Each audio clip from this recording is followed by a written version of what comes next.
제가 한 가지 여쭤보겠는데 사람마다 다 저기 팔자가 달라요. 다르듯이 이 사람도 화장을 모셔서 좋을지 매장을 모셔야 좋을지 그게 다 그 팔자에 나와 있습니까? 아, 당연하죠. 아, 그래요? 그게 있어요? 이 풍수에서는 이 죽은 사람도 금목수와 또 오행을 따집니다.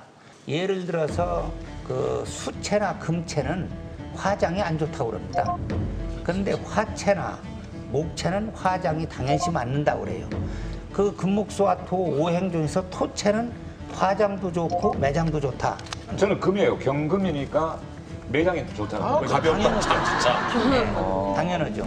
그래서 그걸 따지는 분들은 화장 체질인지 매장 체질인지 이걸 봐서 장애를 치르는 집도 지금 옆에 조영기 씨 체질은 어느 쪽 같아요? 산분을 두고서 당장 얘기를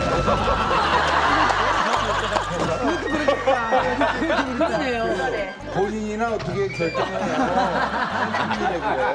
근데 이제 가장 중요한 게 기왕 뭐 모신다면은 좋은 자리를 생각해 보지 않겠습니까? 이른바 명당, 그 뭐 배산임수 뭐 이런 얘기는 많이 듣습니다만 뭐 좋은 몇 자리 고르는 방법이 있지 않겠습니까?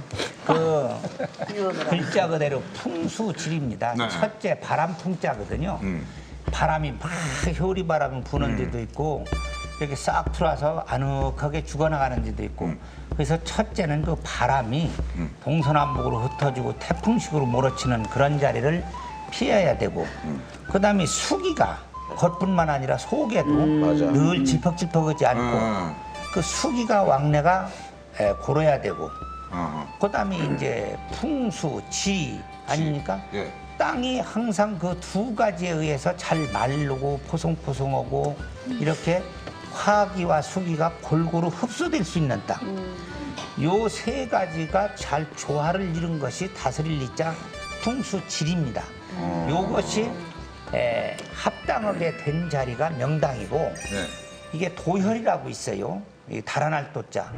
과학적으로는 뭐 위에는 땅이 굳었는데 밑에 돌이 있고 그 사이로 물이 흐른다 이런 식으로 얘기하는 과학자분도 있는데 그런 도혈에 쓰면은 나중에 보면 그 자리 구석 한 500m, 100m 이동한 그만큼입니다. 거, 그렇지. 예. 그런 걸 제 눈으로 여러 번 본 적이 있고 이상하게 그 화기가 도는 데는 또 새까맣게 탄 데가 있습니다. 진짜? 너무 건조해서. 예.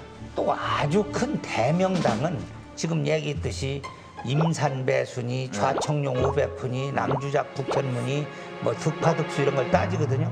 난 궁금한 게 배산임수는 대충 보면은 뒤에 산이 있고 앞에 내가 흐르고 이 시각적으로 보이는데 난 선생님 얘기할 때마다 늘 좌청룡 500호 그러는데 그러면 산을 이렇게 봤을 때 좌청룡이 뭐 이쪽에 어디 뭐 용 비슷하게 생겼거나 이쪽에 뭐 저기 호랑이 비슷하게 생겨서 뭐 산이 뭐 이렇게 하고 있든지 매장 안 하시겠다면서요? 매장 안 하시겠다면서요? 아니 그러니까 쓱 보면 아 이거 궁금하잖아. 이렇게 쓱 보면 어떻게 보는 겁니까? 좌청룡은 글자 그대로 좌측에 물이 흐르는 것이고 아 그게 산 모양이 아니라 우측은 글자 그대로 산이 있는 거예요. 백호라는 건 산을 얘기하는데 이제 알아듣기 쉽게 우리나라 국립묘지가 동작동 국립묘지가 청룡이 감아서 들어오는데 나가는 건 보이잖아요. 그러면서 그 동작 산이 우뚝 섰잖아요. 그래서 명당이네요. 거기가 천하명당이라고 그러죠. 그래서 국립묘지가 된 겁니다. 그래서 좌청룡이라는 게 물이네. 물이 흐르는 게 청룡이고 그 백호는 산이 우뚝 솟아 있는 거죠. 그렇게 명당이면 국가기관이나 대기업을 유치해야지 왜 거기 묘자리를 써요?